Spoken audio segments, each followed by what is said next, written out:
교회는 본래 몇 개라고 했죠? 하나입니다. 하나. 이것을 가리켜서 신학적인 용어로 무슨 교회? 우주적인 교회. 우주적인 교회. 이렇게 말을 합니다. 사람은 시간과 공간을 초월할 수가 없어요. 시간의 제약을 받고 공간, 장소의 제약을 받기 때문에 시대별로 교회가 세워지고 지역별로 교회가 세워집니다. 교회가 하나라고 해서 우리가 2000년 전에 초대교회로 돌아가서 그 시대에 참석해서 예배 드릴 수 없고, 그 다음에 또 한국의 교회를 크게 하나 세워놓고 전 세계 모든 교인들이 여기 와서 예배 드려야 된다, 그렇게 말할 수도 없습니다. 이처럼 어쩔 수 없어서 시대별로 지역별로 여러 교회를 세우는데, 이런 교회를 뭐라고 하는가? 지역교회. 지역교회. 지역마다 교회가 세워진다 해서 지역교회. 이렇게 이제 표현을 합니다. 그런데 우리가 알아야 될 것은, 많은 여러 교회가 세워졌을지라도 교회는 언제나 몇 개? 하나예요. 언제나 교회는 하나입니다. 수많은 교회가 있지만 교회는 하나입니다. 그런데 문제가 있습니다. 그러면은 과연 교회가 하나가 되었는가? 우리 주변에도 여러 교회가 있어요. 어제 제가 말씀 준비하면서 이 마을 주변에 교회가 얼마나 되는가 한번 전부 다 헤아려 봤는데, 여기 시골이지만 교회가 참 많아요. 도시에 가면은 뭐 건물마다 교회들이 세워졌죠. 그러면은 이 교회들이 하나가 됐는가? 그렇진 않아요. 여러분 잘 모르겠지만은 여기 탄현면에도 교회 모임이 있어요. 그런데 보면은 교회들이 막 부딪히고 싸우고 그런 면들이 또 가끔 일어나는 것을 볼 수가 있습니다. 가깝게 지내는 교회들도 있고 또 그렇지 못한 교회들도 있습니다. 거기까지는 괜찮아요. 진짜 더 큰 문제는 뭐냐면은 한 교회 안에서, 이렇게 조그만 한 교회 안에서도 하나 되지 못하는 그런 경우가 있다는 사실. 또는 하나님께 감사하는 것, 우리 교회가 항상 하나됨을 감사를 해요. 항상 하나 돼서 함께 나가는 것이 얼마나 큰 은혜인지 모릅니다. 교회를 가리켜서 몸이라 또는 공동체라 이렇게 표현을 씁니다. 몸은 하나예요. 여러분 몸이 하나잖아요. 몸이 하나인데 이 몸이 나누어질 수 있습니까? 나누어질 수가 없어요. 나누어지면은 그 몸은 죽은 몸이 됩니다. 그러니까 몸을 이루는 모든 지체는 이 몸에 붙어 있어야 돼요. 손도 붙어 있어야 되고, 발도 붙어 있어야 되고, 눈도 머리도 전부 붙어 있어야 됩니다. 만약에 이 손이 나는 이 몸을 싫어하고 떠나면 어떻게 됩니까? 이 손은 죽은 손이 돼요. 몸도 죽은 몸이 될 수가 있겠죠. 그러니까 모든 지체는 몸에 붙어 있어야 됩니다. 그런데 유감스럽게도 교회 안에는 분란이 많이 일어나요. 왜 교회 안에 분란이 일어나는가? 이게 지금 우리 이 시대의 교회만의 문제가 아니라 2000년 전 초대교회 때도 교회들 문제 많은 교회가 있었어요. 대표적인 교회가 바로 고린도 교회입니다. 고린도 교회 안에는 4개의 파벌이 있어요. 교회는 하나인데 4파벌이 있어요. 다시 말하면 몸이 하나인데 이 몸이 4조각으로 나뉘어졌다는 거예요. 그러면 이 교회가 어떻게 교회답겠습니까? 힘이 있겠습니까? 여러분, 하나님은 몇 분이십니까? 한 분이십니다.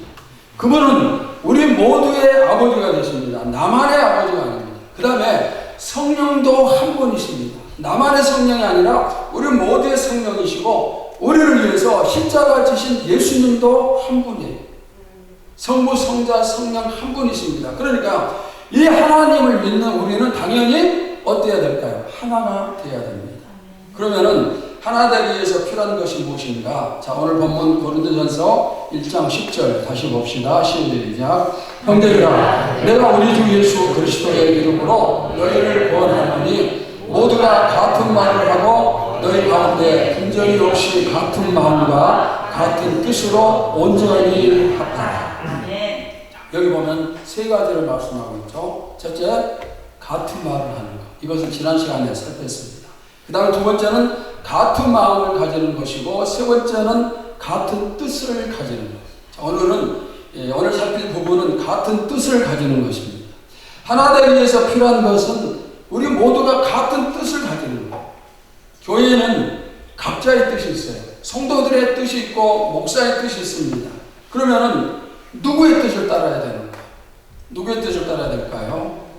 교회는 교인들의 뜻으로 하나가 될 수가 없어요. 왜냐하면 여러분 한 사람 한 사람 각자의 뜻이 전부 다 다르고 설령 뜻이 같다 할지라도 그 뜻이 하나님이 원하시는 것인가 알 수가 없어요. 그러면 목사의 뜻대로 하는가? 그것도 아닙니다. 목사의 뜻이 옳을 수도 있고 틀릴 수도 있어요. 그러면은 누구의 뜻으로 행해야 되는가? 바로 하나님의 뜻이에요. 우리 교회는 언제나 하나님의 뜻으로 하나가 되기를 축원합니다. 또 우리가 때로는 하나님의 뜻이 이해되지 않을 때가 있어요. 우리가 이 성전을 달라고 여기에서 기도 얼마나 많이 했어요. 그런데 갑자기 이 건물이 팔리고 우리가 이사를 가게 되는 거 받기 힘들었어요. 그러나 또 거기에서 기도하니까 아름다운 좋은 건물을 2층 건물을 우리에게 허락하시고 그래서 새로운 성전을 또 우리가 찾을 수 있었는데 때로는 우리가 하나님의 뜻이 이해되지 않은 그런 경우들이 분명히 있습니다. 그런데 그럼에도 불구하고 우리는 그 뜻을 받아야 됩니다. 또 하나님의 뜻에 순종할 때 하나님의 뜻은 언제나 선을 이룬다는 사실을 알 수가 있습니다. 그러니까 우리는 누구의 뜻대로? 여러분의 뜻도 저의 뜻도 아닌 오직 하나님의 뜻대로 순종하는 것. 이것이 바른 자세입니다. 예수님은 하나님의 아들이시면서 하나님과 동등하신 분이십니다. 이 예수님께서 어떤 말씀을 하셨는가? 요한복음 6장 38절 봅시다. 시작. 내가 하늘에서 내려온 것은 내 뜻을 행하려 함이 아니요 나를 보내신 이의 뜻을 행하려 함이니라. 예수님이 이 땅에 오신 게 자신의 뜻을 행하려 하심이 아닙니다. 하나님의 뜻을 행하기 위해서라고 했습니다. 그러면 예수님은 어떤 분이세요? 하나님과 동등하신 분이십니다. 하나님의 유일한 아들이시고 그리고 천지를 창조하신데 가장 주도적인 역할을 하신 분이 바로 예수님이십니다. 그런데 이런 예수님조차도 내 뜻을 행하기 위함이 아니라 하나님의 뜻을 행하기 위해서 왔다. 이렇게 말씀을 하셨습니다. 그렇다면 우리가 더할 말이 없겠죠. 하나님의 뜻이 확실하다면 우리는 그 길을 가야 되겠습니다. 그런데 만약에 내가 예수님보다 더 위대한 사람이다. 그러면은 가지 않아도 될지 몰라요. 그러나 우리 중에 그런 사람이 어디 있겠습니까? 주님이 말씀하시면은 이 땅의 모든 사람들은 아멘 하면서 따르는 것이 바로 순리입니다. 이 시간 하나님 뜻에 대해서 몇 가지 배우면서 이후로 여러분의 삶이 늘 하나님 뜻대로 순종하는 삶이 되시기를 축원합니다. 자, 첫째, 하나님의 뜻을 찾는 방법을 살펴봅시다.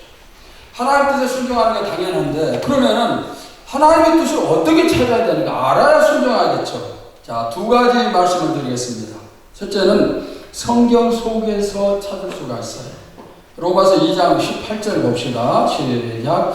율법의 교훈을 받아 하나님의 뜻을 알고 지극히 선한 것을 좋게 여기며. 자, 여기 율법의 교훈을 받아 하나님의 뜻을 알고 이러는데 이것은 무슨 뜻이냐면은 성경을 통해서 하나님의 뜻을 알 수 있다, 그런 뜻이에요. 이 성경 속에서 하나님의 모든 뜻을 전부 다 찾을 수가 있어요.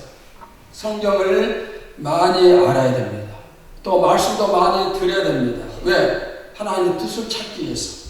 성경을 자꾸 묵상하고 읽고 연구하고 암송하고 이렇게 사랑을 해야 됩니다. 성경 속에는 우리 삶의 모든 해답, 하나님의 모든 뜻이 다 기록되어 있습니다. 그러니까 성경을 가까이 하면은 하나님 뜻이 무엇인가 알 수가 있습니다. 내가 아무리 하나님 뜻에 순종하고자 해도 하나님 뜻이 무엇인지 알면은 뭘 할 수가 없잖아요. 우리가 교회 이번에 이전하면서도 이사한 날짜를 갖고 와지는데 하나님의 뜻은 나오지 않고 얼마나 안타까웠습니까? 뜻을 알아야 순종하고 또 뜻대로 해갈 수가 있죠. 그래서 말씀을 통해서 하나님의 뜻을 찾을 수 있고, 그 다음 두 번째는 기도를 통해서 찾을 수가 있어요. 성경 속에 기도를 통해서 하나님의 뜻을 찾는 사람들이 아주 많이 나오는데 그중 가장 대표적인 것은 예수님의 겟세마네 동산의 기도입니다. 이제 십자가가 눈앞했습니다. 십자가를 앞에 두고 주님이 밤새워 기도하십니다. 어떤 기도하십니까? 아버지 하나님, 나 이 십자가 지고 싶지 않습니다. 될 수 있으면 이 십자가를 피하게 해달라, 그렇게 기도를 하십니다. 그런데 마지막으로 주님이 어떻게 기도를 마무리하시는가? 아버지여, 나의 원대로 마옵시고 아버지의 뜻대로 하옵소서. 이건 무슨 기도입니까? 하나님, 나는 십자가 지는 게 싫지만 그러나 하나님의 뜻이 십자가를 지는 것이라면 제가 그 뜻에 순종하겠습니다. 이렇게 기도하고 그 다음에 군병들에게 잡혀서 십자가를 지시는 거예요. 간절한 기도를 통해서 하나님의 뜻이 십자가를 지는 것이구나, 주님이 이렇게 이제 확인을 하신 것입니다. 여러분이 말씀을 듣고 성경을 펼치지만 그 속에서 하나님 뜻을 찾지 못할 때 어떻게 해야 되는가? 가장 좋은 법이 기도가 있어요. 기도.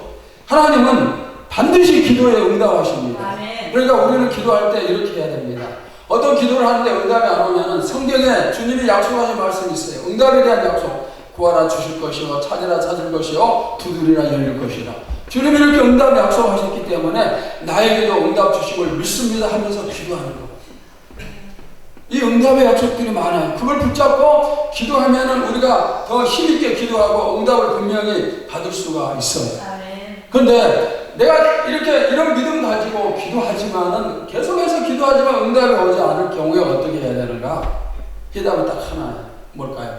응답이 올 때까지 하는 거. 응답이 올 때까지.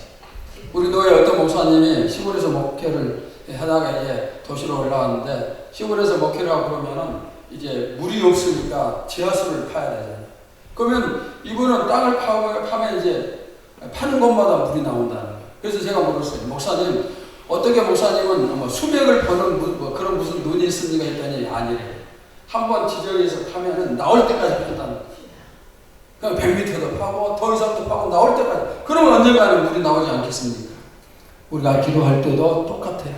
하나님이 나에게 응답을 주실 때까지 그냥 구하고 또 구하는 거예요. 그러면은 결국에는 하나님이 응답을 주십니다. 그리고 이 기도가 왜 좋은 거냐면은 하나님과 우리 사이에, 나와 사이에 대화를 하는 겁니다. 대화를 많이 하면 할수록 두 사람 사이가 어떻게 됩니까? 가까워요. 그러니까 기도 많이 하면 하나님과 내가 아주 소통이 이루어지고 가까운 아버지와 자녀의 관계가 되는 겁니다. 여러분 모두 다 기도의 사람이 되시기를 축원합니다. 기도와 말씀은 신앙생활의 기본 중에서 기본이에요. 다른 말로 하면 제일 중요한 기초 두 가지가 말씀과 기도예요. 여러분 집을 지을 때 기초를 튼튼하게 해야 집이 무너지지 않아요. 우리 신앙생활도 기도와 말씀에 힘을 쓰면 절대로 무너지지 않습니다. 우리 교회의 좋은 특색 중에 하나는 기도예요. 정말 얼마나 감사한지 모릅니다. 우리 교회 역사를 살피면 기도가 뜨거울 때는 좋았고 기도가 약해지면 좋지 않았다는 것을 금방 알 수가 있습니다. 앞으로 교회와 여러분에게 다시 한번 기도의 전성시대가 찾아오기를 축원합니다. 기도에 힘을 쓰고 늘 하나님 뜻을 찾아서 그 뜻에 순종하는 교회가 되기를 축원합니다. 자, 광고에 있었죠. 내일부터 뭐가 진행돼요? 특별 기도회, 특별 저녁 기도회. 지금 우리 교회에 특별히 기도가 필요할 때 우리가 1년에 해마다 작정 기도를 뭐 4번, 5번 이상 정해놓고 날짜를 정하고 하지만은 이번에 하는 이 작정 기도는 우리 교회가 이곳에서 이제까지 있었던 기도의 가운데 가장 중요해요. 제일 중요한 그런 기도의 모임입니다. 그러니까 여러분이 함께 해야 돼요. 여러분의 가정에 특별히 기도가 필요하면은 교회가 함께 기도해 주잖아요. 왜냐하면 여러분은 우리 교회에 속한 가정이기 때문입니다. 반대로 교회에 기도가 필요하면은 여러분이 함께 기도해 줘야 됩니다. 왜? 이 교회는 하나님의 교회임과 동시에 여러분의 교회이기 때문에 이번에 꼭 함께 기도하시기를 바랍니다. 나이가 들어도 또 시간이 없어도 몸이 불편해도 이번에는 내가 정말 열심히 기도하고 그래서 하나님의 역사가 나타나게 하겠다 이런 자세를 가지고 함께 할 수 있기를 바랍니다. 여러분이 저에게 기도를 요청하면 저는 그것을 반드시 기도해요. 말로 듣고 잊어버리고 기도하지 않고 절대 그러지 않아요. 간절히 그 문제 해결을 위해서 기도를 하죠. 이번에는 제가 여러분에게 기도를 요청을 드립니다. 저를 위해서 기도해 달라는 게 아니고 여러분의 교회를 위해서 기도하라는 그런 요청입니다. 그리고 이런 저의 요청은 곧 하나님의 요청이라 믿습니다. 자, 두 번째, 하나님의 뜻이 무엇입니까? 자, 우리가 하나님의 뜻을 찾아야 되는데 하나님의 뜻이 어떤 것입니까? 성경 속에 나타난 하나님의 뜻은 아주 다양합니다. 그 중에 4가지를 말씀을 드리겠습니다. 첫째는 거룩하게 되는 것이 하나님의 뜻이에요. 자, 데살로니가전서 4장 3절 봅시다. 시작. 하나님의 뜻은 이것이니 너희의 거룩함이라 곧 음란을 버리고. 하나님은 우리가 거룩하기를 원하십니다. 말세가 가까워질수록 이 거룩함이 자꾸 파괴가 됩니다. 거룩함의 반대가 뭐예요? 방금 말씀 보시면은 뭐라고 했죠? 음란이라고 했어요. 음란. 바울은 하나님의 뜻이 거룩함이라 말씀하면서 거룩함의 반대, 대치점에 있는 것이 음란이다. 이렇게 또 말씀을 하고 있습니다. 우리 마음속에서 이 두 가지가 늘 싸울 수가 있습니다. 거룩은 하나님의 속성이고 음란은 사탄의 속성입니다. 그런데 교회가 하나 되고 가정이 하나 되기 위해서는 이런 공동체가 거룩해야 하나가 돼. 만약에 내가 음행을 행하는 그런 사람이라면 나 때문에 우리 가정은 하나 되지 못해요. 우리 교회가 하나 되지 못합니다. 하나됨이 깨어지는 겁니다. 그런데 세상의 법은 갈수록 거룩을 파괴하는 그런 방향으로 흘러가고 있어요. 여러분 잘 아시겠지만 이미 오래전에 가통제가 폐지가 되었고 이제 우리나라에도 언젠가는 법적으로 동성 결혼을 허용을 할 수밖에 없는 그런 상황이 될 거예요. 지금 그런 일들이 많이 일어나고 있습니다. 동성 결혼 주장을 많이 하고 데모를 하고 그런 상황이죠. 그런데 이런 것이 자유일까요? 자유가 아닙니다. 사탄이 교회와 가정을 무너뜨리기 위해서 역사하는 그런 일입니다. 하나님은 거룩하기를 원하십니다. 왜? 하나님이 거룩한 분이시기 때문에. 그리고 하나님이 사용하시는 교회는 거룩한 교회요 거룩한 성도를 사용을 하십니다. 여러분도 저도 거룩하여서 하나님께 끝없이 쓰임받기를 축원합니다.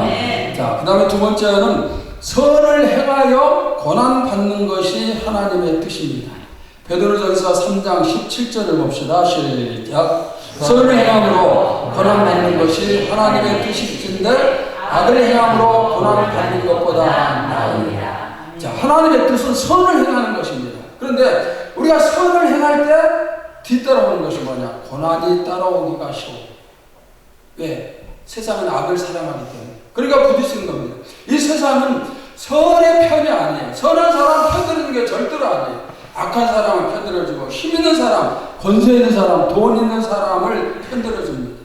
그리고 악하고 술수를 잘 부리는 그런 사람들이 출세하는 것이 바로 이 세상입니다.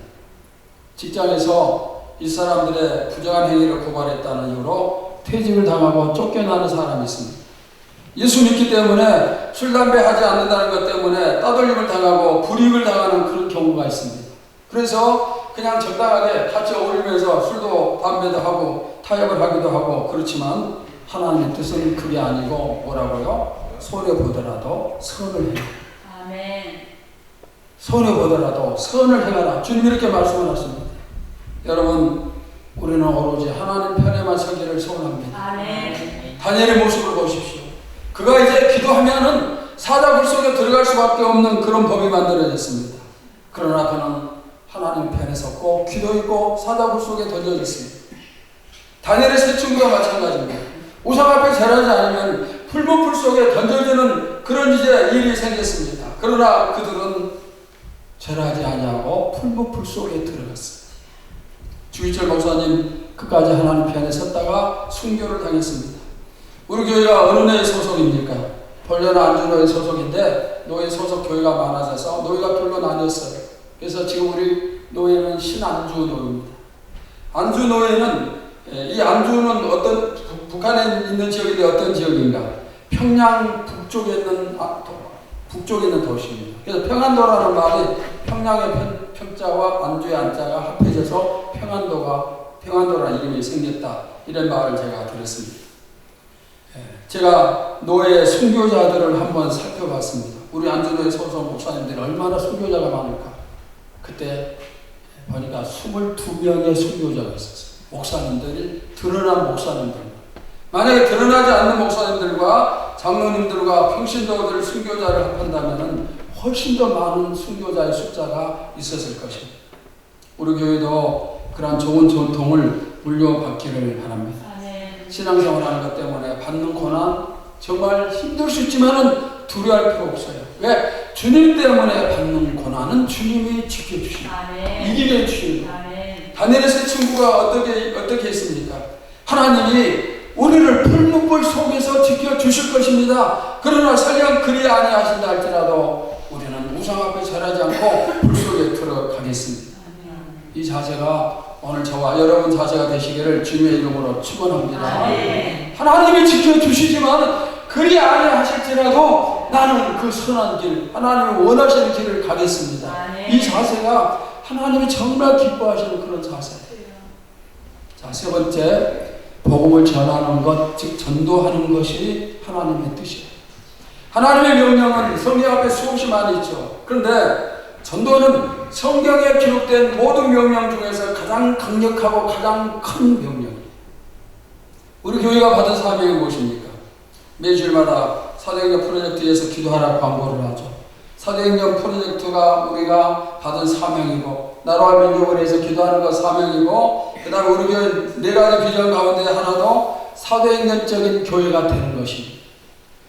사도행전적인 교회가 되자는 것은 사도행전을 이루자는 그런 뜻입니다. 그러면은 무엇이 사도행전적인 것입니까? 사도행전의 시작은 사도행전 1장 8절 보시면 예수님의 유언으로 시작이 돼요. 그 유언이 뭡니까? 땅끝까지 이르러 내 증인이 되어라. 즉 땅끝까지 전도하라. 이게 예수님의 유언, 사도행전의 출발입니다. 그 다음에 주님이 승천하시고, 그리고 제자들이 120명이 기도하면서 성령을 받고, 그리고 그들이 성전에 모여서 기도하고 말씀을 나누고 흩어지면 계속해서 복음을 전합니다. 근데 이렇게 복음을 전하는 가운데 예루살렘 교회는 부흥됐지만은, 그런데 하나님이 거기서 한 가지 또 역사를 하십니다. 어떤 일? 7 집사 가운데 한 명인 스데반을 순교케 하시고 예루살렘 교회를 흩어버리십니다. 스데반이 죽으니까 그 교회에 모였던 모든 성도들이 도망을 쳐요. 각 지역으로, 세계 여러 나라로. 왜 그랬을까요? 전도하라는 명령에 불순종했을 때 교인들을 흩으시고, 이 흩어진 교인들이 자기들끼리 모여서 거기다 교회를 세우고 전도해서 교회에 부흥을 시키는 거예요. 그러니까 하나님이 교회를 흩으시니까 이렇게 복음이 확장이 되어지는 겁니다. 바울은 이런 하나님의 뜻에 따라서 사도행전 보시면은 1차, 2차, 3차 전도 여행을 합니다. 그리고 마지막에는 로마에 가서 옥에 갇히면서 거기서 복음을 전하고, 성경에는 기록되지 않았지만 로마에서 바울이 순교를 당합니다. 이게 사도행전의 마지막. 다시 말하면 사도행전은 시작이 뭐예요? 전도로 시작해서 전도로 마치는 거예요. 그러니까 전도, 교회가 전도하는 이유, 전도가 전제의 이유입니다. 예수님께서 이 땅에 오신 것도 내가 전도하기 위해서 왔다, 이렇게 말씀을 하셨습니다. 만약에 우리가 전도하지 않는다면 우리도 언젠가 하나님이 예루살렘 교회처럼 흩으실 수가 있고 때리실 수가 있어요. 교회의 가장 중요한 사명이 바로 복음을 전하여서 생명을 살리는 일입니다. 제가 이 지역에 돌아다니다 보면은 어떤 교회는 교회 앞에다 천막을 치고 일주일 내내 전도를 해요. 일주일 내내. 우리 교회는 누가 전도를 하나 생각을 하죠. 코로나 이전에는 열심히 우리가 전도하고 교회 놀라운 부흥을 이뤘는데, 코로나 시대가 시작된 다음부터는 전도가 죽었어요. 우리가 새 성전에 가서 가장 뜨겁게 해야 될 일은 뭘까요? 복음을 전하는 일. 사도행전 2장 47절 보시기 바랍니다. 시작. 하나님을 찬미하며 또 온 백성에게 칭송을 받으니 주께서 구원받는 사람을 날마다 더하게 하십니다. 교회에 부흥을 주시는 분은 하나님이십니다. 그러나 하나님이 부흥을 주신다고 해서 우리는 기도 조금 하고 기다리면 되는가? 절대로 그게 아니에요. 우리가 해야 될 일은 뭘까요? 심는 거예요. 나가서 시장과 복음을 심는 것입니다. 지금은 열심히 전도해도, 정말 열심히 전도해도 한 사람이 돌아오는 거 너무너무 어려워요. 그런데 전도에 힘쓰지 않고 기도 조금 하는 것으로 부흥 꿈꾸면 안 돼요. 전도 대장자에게 한두 번 전도한다고 해서 여러분 믿던가요? 또 사단이 쉽게 넘겨줍니까? 이게 전도하는 것은 생명을 거는 거예요. 왜냐하면 한 생명을 살리기 위해서는 생명을 걸고 해야 그 생명이 살 수가 있습니다. 앞으로 우리 교회가 가장 힘쓰는 일이 무엇이 되기를, 뭐가 되기를? 전도. 전도가 되기를 꿈을 꾸시기 바랍니다. 왜? 전도는 하나님의 가장 강한 뜻이기 때문에. 자, 그 다음 네 번째는 기뻐하고 기도하고 감사하는 것이 하나님의 뜻입니다. 데살로니가전서 5장 16절에서 18절 봅시다. 시작. 항상 기뻐하라, 쉬지 말고 기도하라, 범사에 감사하라. 이런 그리스도 예수 안에서 너희를 향하신 하나님의 무엇이니라 뜻입니다. 항상 기뻐하는 것, 쉬지 말고 기도하는 것, 범사에 감사하는 것, 이 범사는 모든 일에 이런 뜻입니다. 이것이 바로 하나님의 뜻입니다. 우리가 이 세 가지 하나님 뜻에 늘 실천을 해야 되겠죠. 그러면 이 세 가지 중에서 가장 힘든 게 무엇일까요? 항상 기뻐하는 것, 쉬지 말고 기도하는 것, 범사에 감사하는 것. 셋 중에 뭐가 제일 어려울까요? 여러분의 수준에서는 뭐가 제일 어려울까요? 제가 이 부분을 한번 생각해 봤습니다. 제일 힘든 것은 뭐냐면은 항상 기뻐하는 것이다. 이렇게 생각이 됐습니다. 왜냐하면 쉬지 않고 기도할 수 있어요. 힘들어도 기도하잖아요. 여러분들이 운전하면서도 기도할 수 있고, 그 다음에 직장에서 일하면서도 기도할 수 있고, 잠잘 때도 기도하면서 잠들고, 언제든지 기도할 수 있어요. 그리고 어려운 일이 왔을 때 우리는 이렇게 생각해요. 하나님은 합력하여 선을 이루신 분이시니까 이 어려움도 결국에는 선을 이룰 것이다. 그러면은 감사할 수 있어요. 근데 항상 기뻐하는 것은 정말 쉽지가 않죠. 늘 항상 언제든지 기뻐하는 거 쉽지가 않아요. 그래서 묵상을 했어요. 하나님, 어떻게 해야 우리가 항상 기뻐할 수 있을까요? 교회에서 어떻게 가르쳐야 성도들이 항상 기뻐할 수 있을까요? 묵상하는 가운데 하나님이 해답을 주셨어요. 여러분이 언제 기뻐하십니까? 좋은 일이 있으면 예를 들면 생각지도 않았는데 갑자기 큰 돈이 생겼어요. 너무너무 기쁘죠. 또 학교에서 좋은 점수를 받았을 때 기쁘죠. 시험에 합격했을 때도, 그 다음에 승진했을 때, 좋은 취직을 했을 때, 이렇게 좋은 일이 생기면 기뻐합니다. 그런데 좋은 일 중에서도 더 큰 좋은 일이 생기면 기쁨이 더 크고 오래 가겠죠. 여러분에게는 방금 제가 얘기했던 이런 것보다 더 큰 기쁨이 있어요. 더 큰 일들, 더 큰 축복들이 있습니다. 어떤 일들인가? 자, 이제부터 제가 드리는 말씀을 잘 들으시기를 바랍니다. 하나님이 여러분의 아버지세요. 아멘. 하나님이 나의 아버지십니다. 그리고 이 하나님이 나를 반드시 100% 천국으로 인도를 했습니다. 이 자리에 앉아있는 여러분 모두 다 100% 천국으로 하나님이 인도해 주심을 믿습니다. 그 다음에 우리가 필요할 때 기도를 통해서 무엇이든지 얼마든지를 얻을 수가 있습니다. 그것뿐이 아니라 하나님은 세상 끝날까지 나와 함께 하시면서 나를 지켜주십니다. 내 필요를 채워주시고, 그 다음에 아까 사단이 틈타지 못하도록 막아주시고, 여러분 방금 제가 몇 가지 말씀드렸는데 이보다 더 큰 축복, 이보다 더 큰 성공이 어디 있어요? 다 잃어버려도 하나님이 나의 아버지시고 이것만 생각하고 있어도 어마어마한 축복이죠. 여러분들이 마음에 슬픔이 오고 기뻐하지 못하고 그럴 때 하나님이 나의 아버지시다. 하나님이 나를 지켜주신다. 하나님이 나의 필요를 채워주시고 사단으로부터 나를 보호해주신다. 이런 것을 생각하면서 슬픔을 물리치고 기뻐할 수 있기를 축원합니다. 자, 세 번째, 그럼 우리가 하나님의 뜻을 행할 때 그 행한 결과가 무엇입니까? 여러 가지가 있지만 여기도 세 가지 말씀을 드리겠습니다. 첫째는 천국에 들어가. 자, 마태복음 7장 21절 봅시다. 시작. 나더러 주여 주여 하는 자마다 천국에 다 들어갈 것이 아니요 다만 하늘에 계신 내 아버지의 뜻대로 행하는 자라야 들어가리라. 믿음 생활의 첫 번째 목적이 뭐예요? 자, 여러분에게 신앙생활하는 첫 번째 목적이 뭔가 물으면 뭐라고 대답해야 되죠? 천국 가는 거, 구원받는 거. 나머지는 전부 다 구원 이후입니다. 우리는 어떤 경우에도 천국에 가야 됩니다. 왜냐하면 가지 못하면 영원한 지옥 형벌을 받기 때문에 그래서 반드시 천국에 가야 됩니다.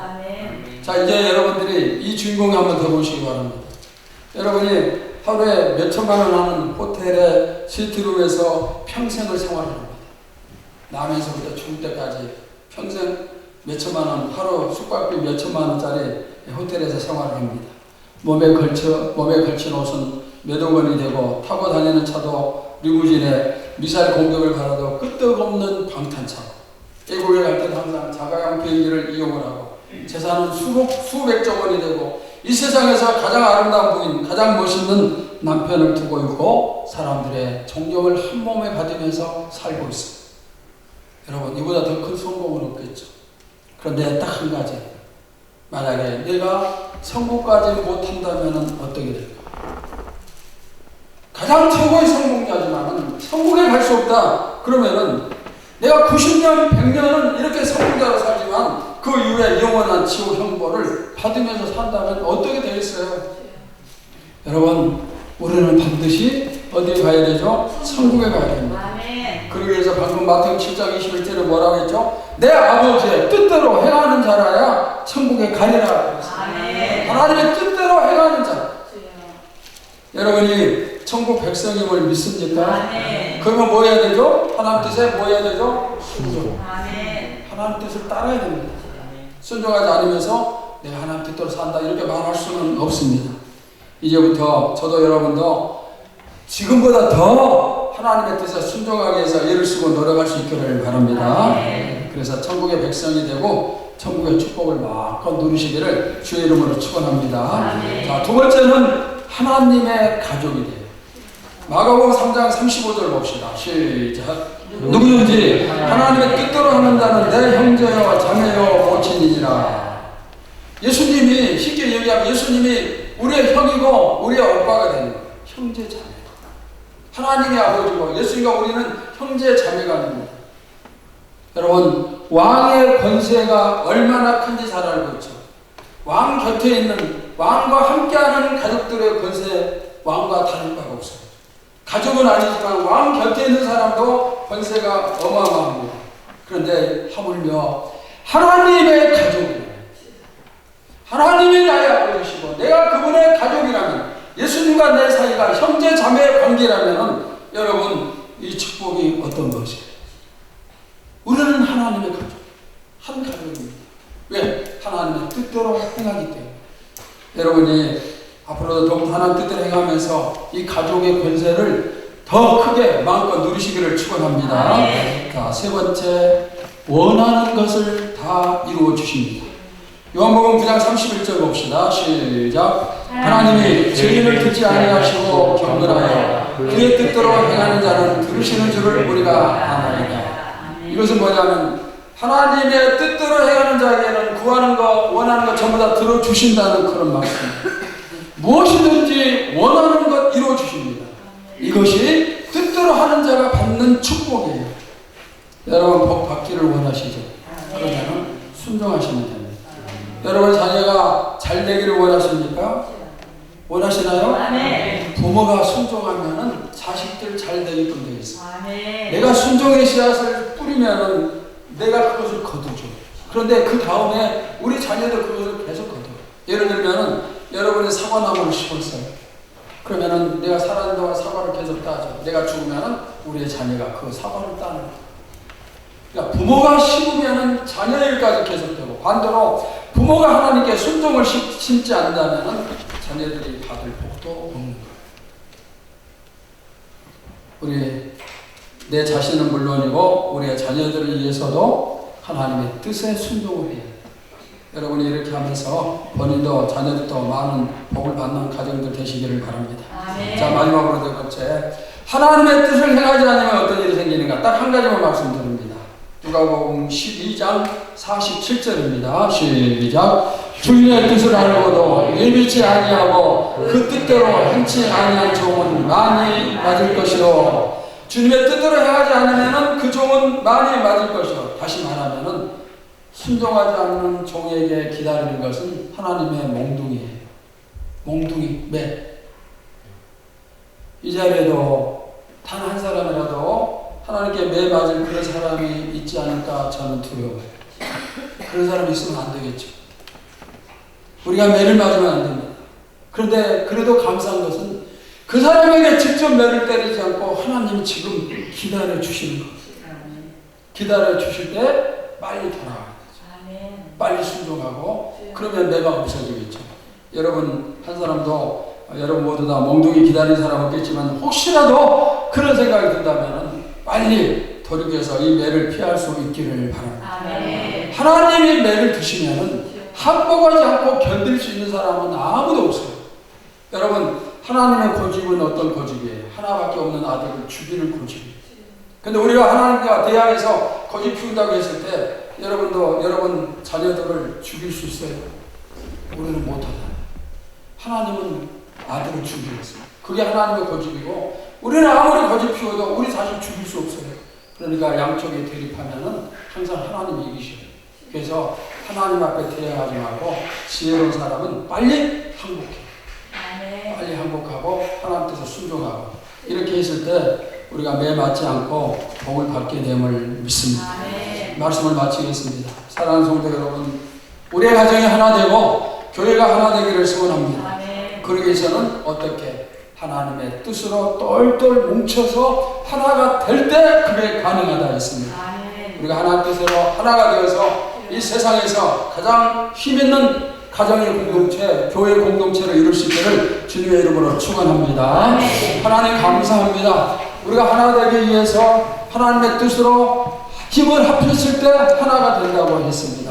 오늘 하나님 뜻에 대해서 이모저모로 많이 살펴가신 아버지 하나님, 이제는 우리가 하나님의 뜻을 찾으면 분명히 순종하면서 나가게 하여 주시옵소서. 어떤 경우에도, 어떤 힘든 상황 속에서도 순종의 길을 포기하지 않고 그 길을 끝까지 걷는 우리 천일의 모든 성도들 되게 하여 주시옵소서.